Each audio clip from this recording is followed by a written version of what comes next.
When the MRP algorithm runs, so does the scheduling engine. And so it will look at your supply demand signals. It'll identify the imbalance quantity. It'll generate a job to satisfy that quantity.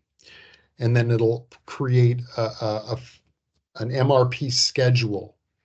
It's not firmed against those resources, but it recognizes the cycle time of your operations, the lead time of your materials, and then the required date of the manufactured part, and it'll suggest when that job should be firmed and released for production. We do honor the finite capacity in the system. So instead of overlapping multiple operations at the same time, you can run your scheduling engine in a finite mode, which basically will run your job operations consecutively. I do have some customers that do like to run or schedule certain resources in an infinite mode, and then they'll do a load level manually when they feel like they want to reschedule that particular resource. There's a lot to discuss in that area, but I just wanted to make those few comments there. The next bullet is, we can run MRP in a net change, or we can do regenerative.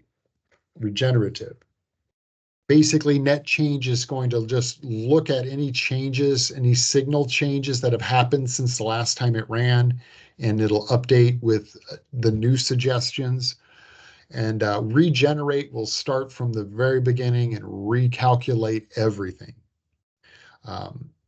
Generally, I regenerate.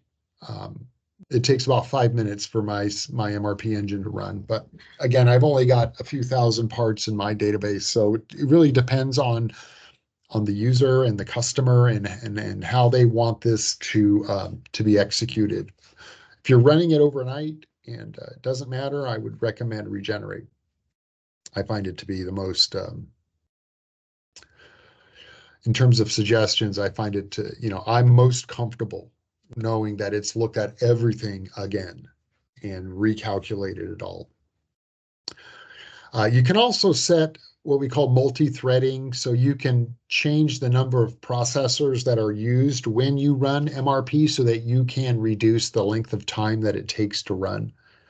This probably comes into play when you try to regenerate throughout the day while people are in the system and working.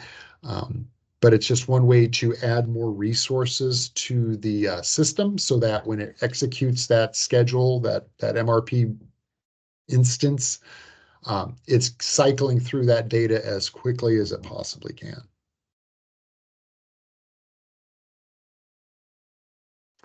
This is the screen itself. If you want to run it ad hoc, this is what you'll see.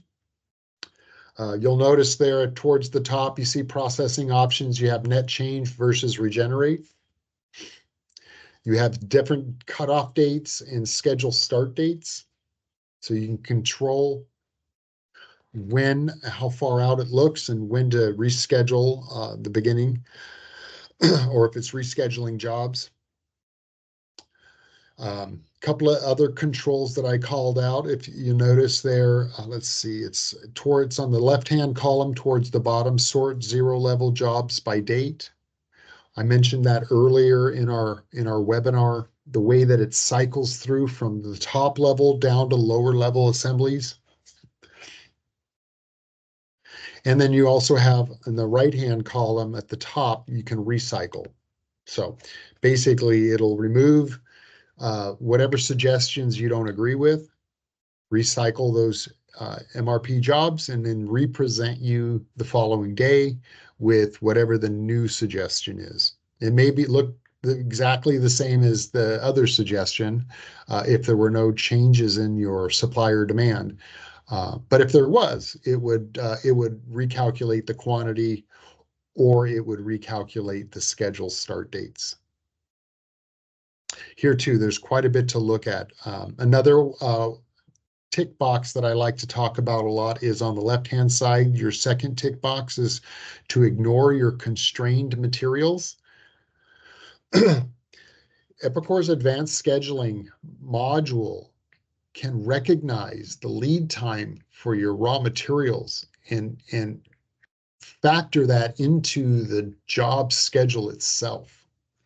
So that if, let's say I have ample resources, I can cut that material right now, but there's a 30-day lead on that material and I don't have any on stock. The system is going to make a job suggestion and it's going to have a scheduled start date of 30 days out. It's going to honor the lead time on those constrained materials. If you don't care to have it do that, you can tick that box there to ignore the constrained materials and just schedule. So there's some flexibility here depending on how you like to manage raw materials. Excuse me. Or how, as a production manager, you like to manage the suggestions. Another tick box I want to point out before I move on is that right-hand column, second tick box is pulling your details from the quote. So if you're engineer to order or configure to order or same as except, where you can take an existing part and make some modifications at the quote level for a particular customer, it'll pick up on whatever those manufacturing details are, and it'll pull those into the MRP job for you if that quote is converted into a sales order.